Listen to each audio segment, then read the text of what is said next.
Oi pessoal, tudo bem? Eu sou a professora Dani Santana e hoje nós vamos para mais uma aula de literatura no canal Dani Explica.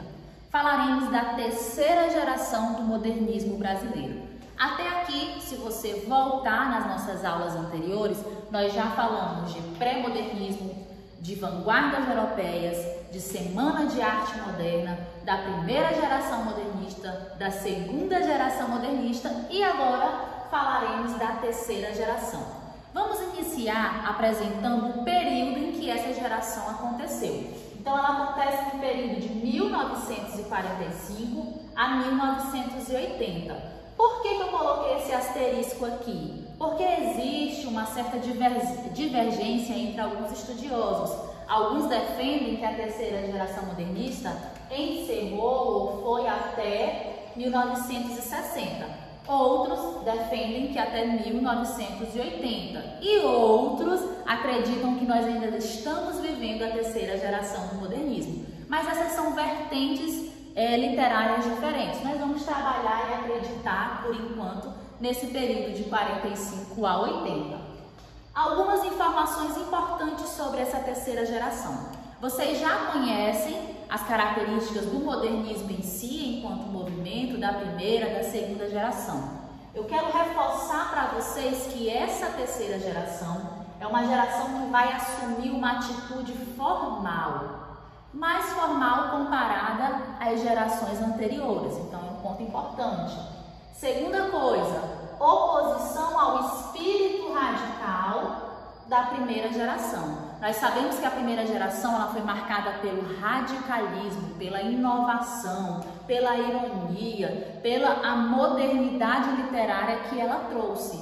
E ela apresentou essa modernidade literária de uma forma muito radical, até mesmo pela quantidade de críticas que ela recebeu. A terceira geração ela vai mostrar uma oposição a esse radicalismo. Ou seja, os artistas, os autores dessa geração, eles não são ou não foram tão radicais quanto os autores e artistas da primeira geração.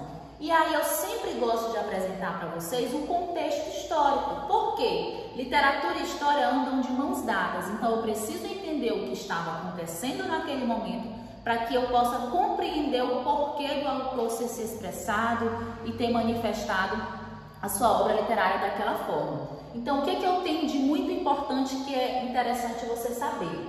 Nesse período de terceira geração modernista, nós estamos vivendo a redemocratização do Brasil, um ponto muito importante, porque foi o fim do Estado Novo, da ditadura estabelecida por Getúlio Vargas. Então, nós estamos vivendo aí esse processo de redemocratização. A nível mundial, em 45, como vocês sabem, foi o fim da Segunda Guerra e, consequentemente, o início da Guerra Fria e da corrida armamentista. Então, nós temos esse contexto histórico envolvendo a terceira geração.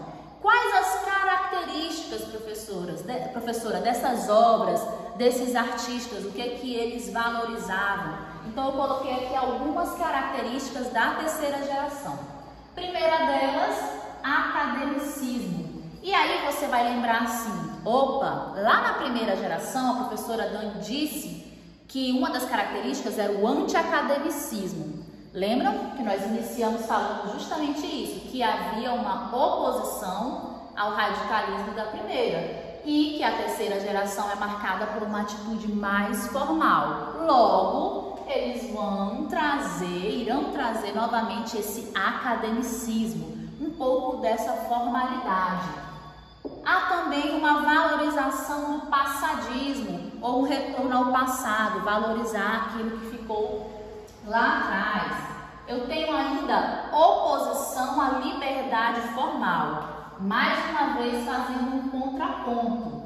Na primeira geração eu tenho essa marca evidente da liberdade formal. Os autores, os artistas eram livres para escrever de diversas formas e foi também na primeira geração que surgiu inovações literárias, novas formas de escrever, poemas piadas, poema de diferente estrutura, enfim, eles inovaram muito nas estruturas.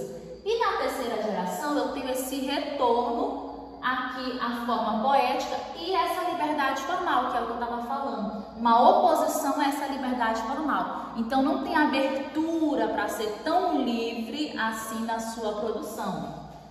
Consequentemente, se eu não tenho essa liberdade formal marcante, eu vou ter um retorno à forma poética. Como assim, professora? Um retorno à forma poética. Eles voltam a valorizar a questão da métrica, a questão da rima, que na primeira geração não era um apego, não era algo que devia ser valorizado dentro da poesia.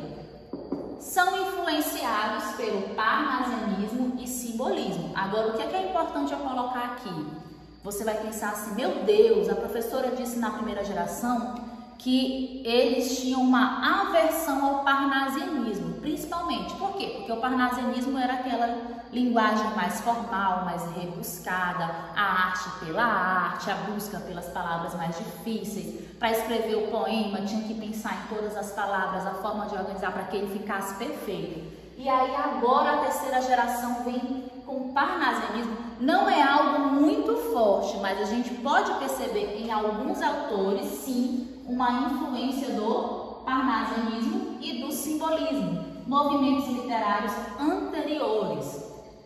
Outra característica, inovações linguísticas. Então, vai aparecer aqui uma nova forma, algo inovador no sentido de escrever também, principalmente na questão de quando vai se retratar o regionalismo, a característica regional do país. Em algumas obras vai aparecer essa inovação linguística. Regionalismo universal tem essa característica marcante de abordar a questão regional.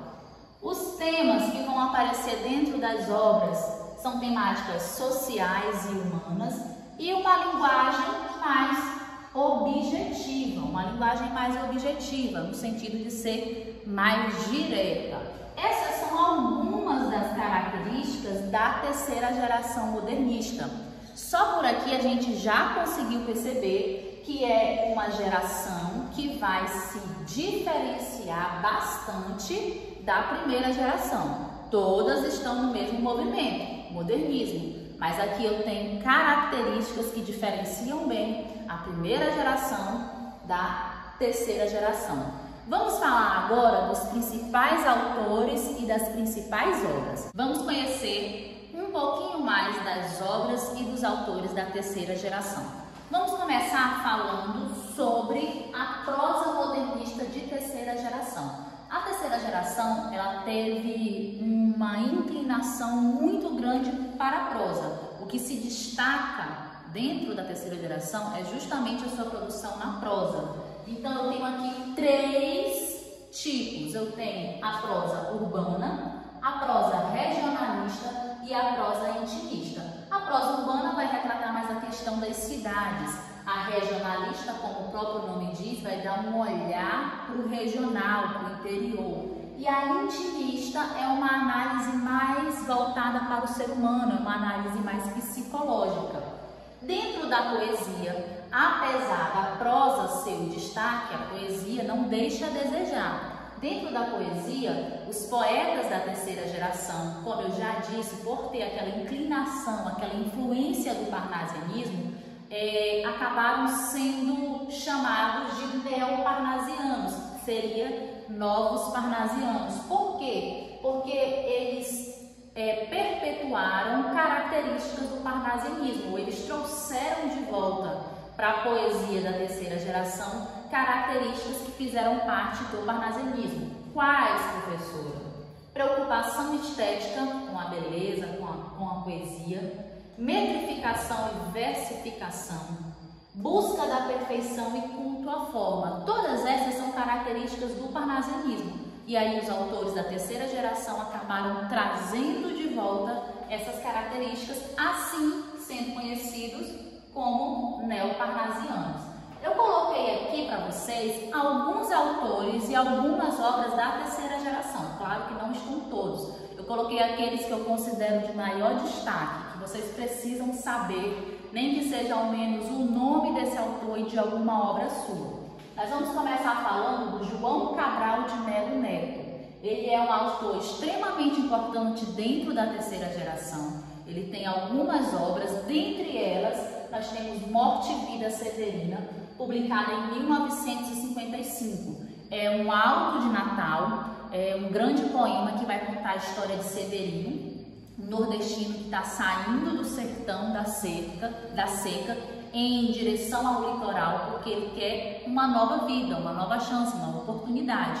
E durante todo o seu percurso, o que ele encontra é morte, é miséria, é fome. E isso fica muito evidente dentro da obra. Então ele passa por diversas situações e ele vai percebendo que o que alimenta, que o que gera algum lucro, algum dinheiro para a sobrevivência do sertão nordestino é justamente a morte.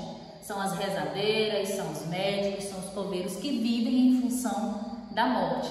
E é muito interessante porque ele chega até o litoral, chega à capital e ele pensa até em suicídio diante da situação que ele se encontra, diante de tudo que ele viu. Porém, a história vai encerrar com um nascimento, que é para fazer essa analogia e remeter a ideia do nascimento do menino Jesus, já que é um auto de Natal.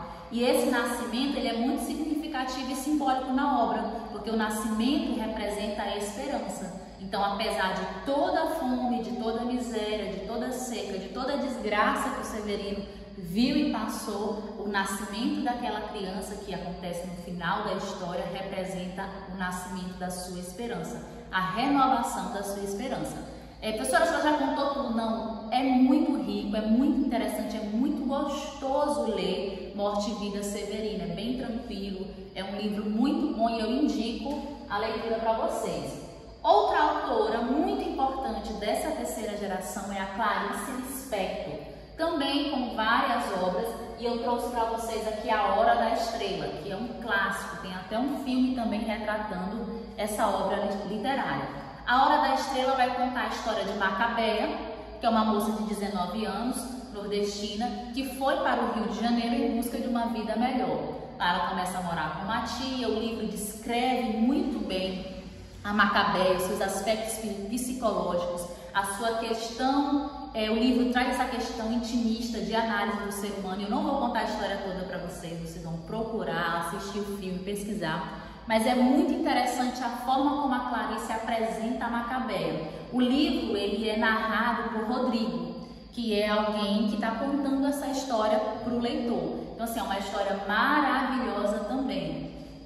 O João Cabral de Melo Neto, ele se encaixa aqui, dentro da prosa regionalista. A Clarice Lispector vai se encaixar dentro da prosa intimista, justamente por essa abordagem psicológica. João Guimarães Rosa, também um grande autor da nossa literatura, fez parte dessa terceira geração do modernismo, com várias obras, e eu trouxe para vocês duas. A obra Sagarana, que é um livro de contos, e aí o autor vai tratar principalmente da vida no interior, no sertão, no interior de Minas Gerais, vai falar dessa vida do homem que vivia nessa região mais distante. E aí ele tem aqui diversos contos, o Rio Pedrez, A Volta do Filho Pródigo e vários outros. E o bom desse livro é que, como são contos, você consegue conhecer diversas histórias e são histórias que não são tão longas e você consegue passear por várias situações diferentes. O outro livro de Guimarães Rosa muito importante para a terceira geração é O Grande Sertão Veredas, que vai contar a história do Riobaldo, que vai contar as suas lutas, os seus medos e as suas andanças. Então é um livro longo, bem longo, tem mais de 600 páginas, não é dividido em capítulos, mas também uma história muito interessante. E marca muito pela questão da inovação linguística. Lembra que eu disse para vocês que uma das características da terceira geração é essa inovação linguística? O Guimarães Rosa vai trazer muito forte essa questão da inovação linguística na forma de escrever. Outro autor importantíssimo, Ariano Suassuna. Com certeza vocês já ouviram falar dele ou já assistiram um filme que é baseado em sua obra, que é O Alto da Compadecida. Então, é muito conhecido no Brasil o filme que veio a partir da obra desse autor. Ariano também tem outras obras na terceira geração, mas eu trouxe essa porque é a de maior destaque. Para finalizar os nossos autores, eu vou falar da Lígia Fagundes Telles, que é uma autora que vai se encaixar dentro da prosa intimista e urbana também, porque ela vai trazer essas duas características. E um dos livros de destaque da autora é Antes do Baile Verde, que foi publicado em 1970, perdão. Então, até aqui eu trouxe para vocês um pouquinho do contexto histórico, das características e dos principais autores da terceira geração modernista. Eu espero que vocês tenham gostado e até a nossa próxima aula. Tchau!